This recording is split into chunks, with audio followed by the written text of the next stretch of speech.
कुछ दिन पहले मैं जब सिरसा में था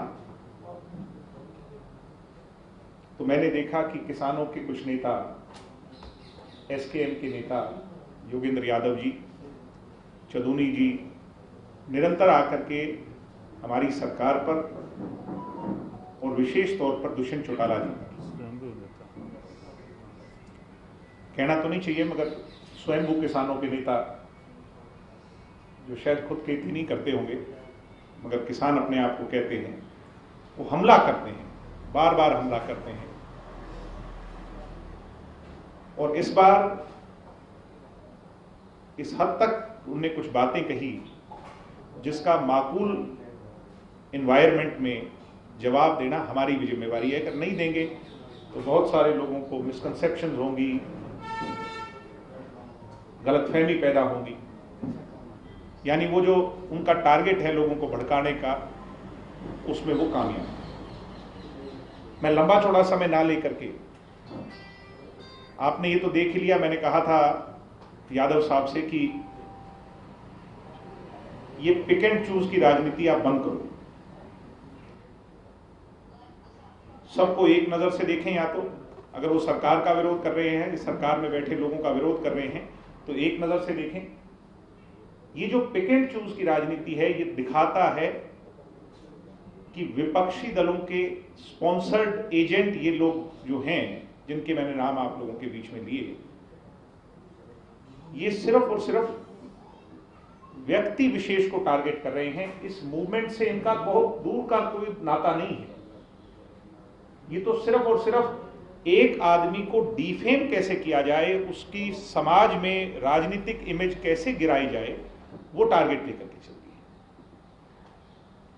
अब इतनी बातें हो रही हैं तो उनने कुछ सवाल दुष्यंत जी से पूछे थे, आपको याद होगा। कुछ समय पहले हमने नहीं सही समझा कि जब माहौल ऐसा है प्रदेश में, देश में, हम उस डिबेट को और आगे लेकर के जाएं, हम अपने काम पर लगे रहे। मगर जो सिरसा में उन्होंने आकर के कहा, तो ये फिर हमारी नैतिक जिम्मेवारी है कि उनके उठाए गए सवालों का जवाब देकर एक खुली डिबेट चलाई जाए। प्रजातांत्रिक प्रणाली में बोलने का मौलिक अधिकार सबको है, और उन्होंने जो क्वेश्चन दुष्यंत जी से पूछे, मैं उनका आज जवाब तैयार करके लाया हूं। और कुछ प्रश्न आदरणीय योगेंद्र यादव जी के लिए और चदूनी जी के लिए आपके बीच में लेकर के, क्योंकि हरियाणा के सिर्फ दो नेता हैं एसकेएम, और जो हरियाणा में इस मूवमेंट को ज्यादा चला रहे हैं, बाकी तो हरियाणा में कोई ऐसा नेता नहीं है।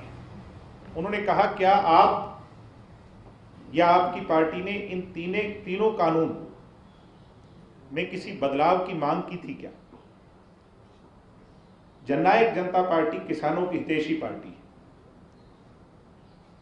और हमने हर फसल के उचित दाम को दिलवाने के लिए, किसानों के लिए चौधरी देवीलाल के दिखाए रास्ते पर निरंतर संघर्ष किया और आगे भी करें।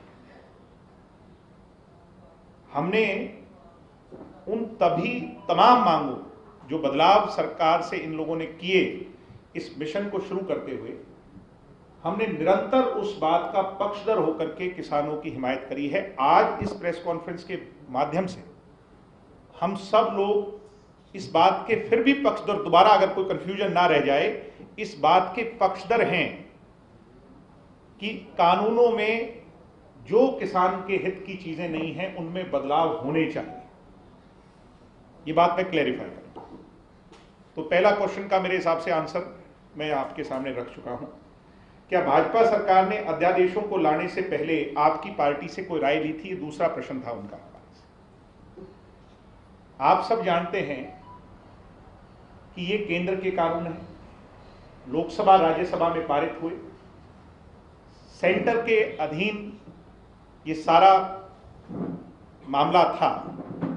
हम या किसी भी अन्य स्टेट पार्टी से इसकी राय पहली बात तो ली नहीं गई होगी, या बीजेपी शासित मुख्यमंत्री से भी या बीजेपी शासित स्टेट बॉडी से भी इसकी मेरे हिसाब से तो कोई राय नहीं ली गई होगी। दूसरी बात, लेट मी क्लैरिफाई, हमारा राज्यसभा में और लोकसभा में कोई मेंबर नहीं है, तो जब हमारा इसमें वोटिंग राइट ही नहीं, तो हमारे से राय लेने का मेरे हिसाब से तो कोई औचित्य नहीं बनता। तो ये भी इसके दूसरे क्वेश्चन का मैं जवाब देता। क्या इन तीनों कानूनों को कोरोना वायरस या लॉकडाउन से जोड़ के देखना चाहिए, नहीं तो इनसे इस महामारी के बीच अध्यादेश लाने की ऐसी क्या जरूरत पड़ी, है उनका तीसरा क्वेश्चन है। हमें ऐसा नहीं लगता। कॉन्ट्रैक्ट फार्मिंग और प्राइवेट मंडी संबंधी कानून 2006 में अधिवेशन कांग्रेस ने किया था। उसमें आप जानते हैं कि कांग्रेस इसको एजेंडे के तौर पे लेके आई थी। वो नहीं कर पाए, वो हिम्मत नहीं जुटा पाए, क्योंकि उनकी सरकार पैरालाइज सरकार थी, बैसाखी पे चलने वाली सरकार थी। बीजेपी की जो सरकार बनी केंद्र में, वो अपने दम पर बनी और किसानों के हित के लिए जो कुछ चीजें थी उनमें से उन्होंने उठा करके उसको कानूनी तौर पर अमली जामा पहना दिया। अध्यादेश सिर्फ एक नहीं आया, ये अकेला अध्यादेश नहीं आया, अध्यादेश तो बहुत आए।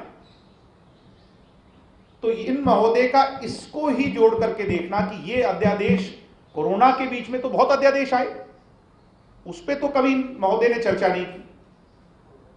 अगर ये अध्यादेश आया तो इसी को क्वेश्चन मार्क क्यों किया जा रहा है, ये मेरा उनसे प्रश्न है। मुझे नहीं लगता कि अध्यादेश तो बहुत सारे आए होंगे, ये भी एक अध्यादेश आया। चौथा प्रश्न, राज्यसभा में बिना वोटिंग के कानून पास, बिना वोट बहस के कानून पास करवा दिया। मैं कांग्रेस के लोगों से इसको जोड़ के देखूंगा कि कांग्रेस के लोग या ऑपोजिशन जो देश की है, वो राज्यसभा के अंदर उस दिन क्या कर रही थी, ये पूरे देश ने टेलीविजन पर देखा है। सरकार बहस चाहती थी, हालात ऐसे बना दिए, इतना हल्ला गुल्ला हुआ और उसके बाद खुद ही वॉकआउट कर करके चले गए जब समय आया।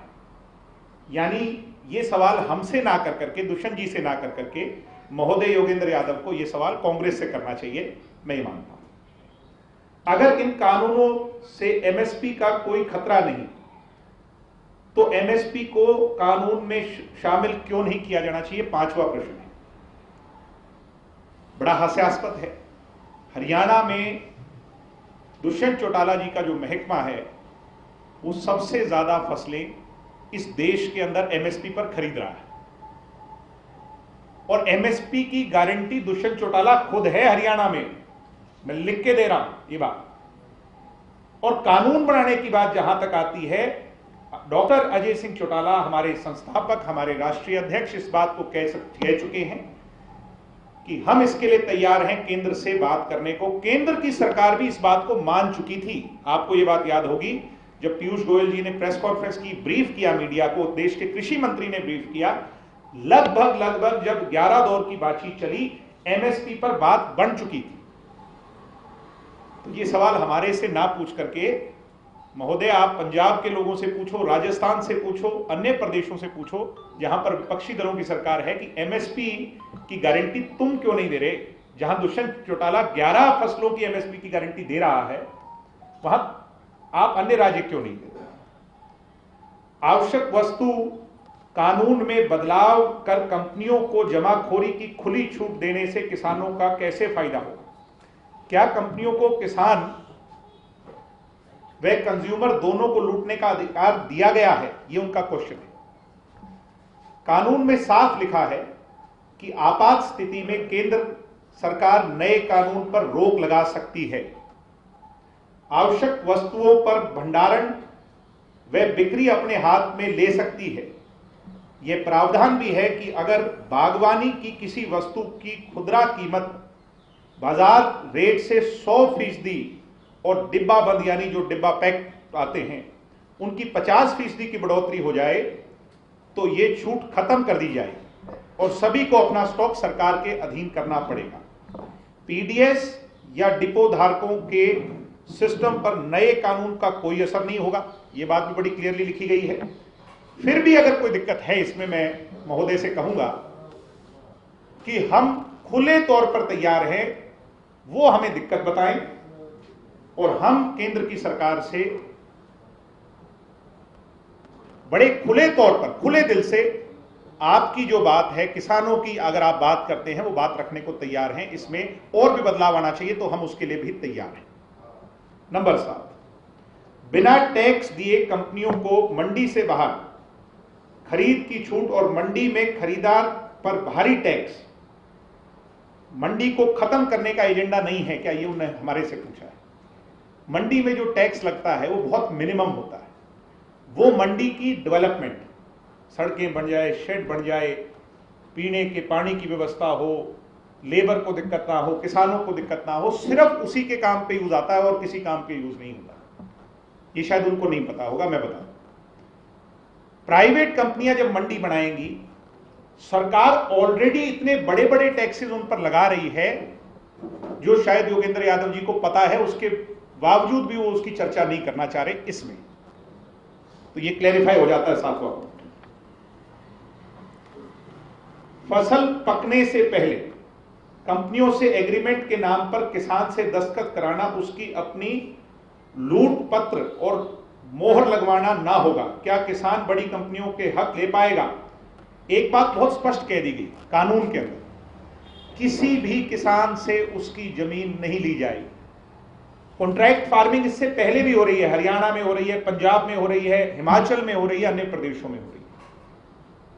मगर इस पर कोई कानून ना होने के कारण कॉन्ट्रैक्ट के बाद बहुत सारा ऐसा देखा गया है जहां किसानों की जमीनें लूटी गई। यह कानून आने के बाद एक बात तय है कि किसान की जमीन कोई अपने नाम नहीं करा पाएगा।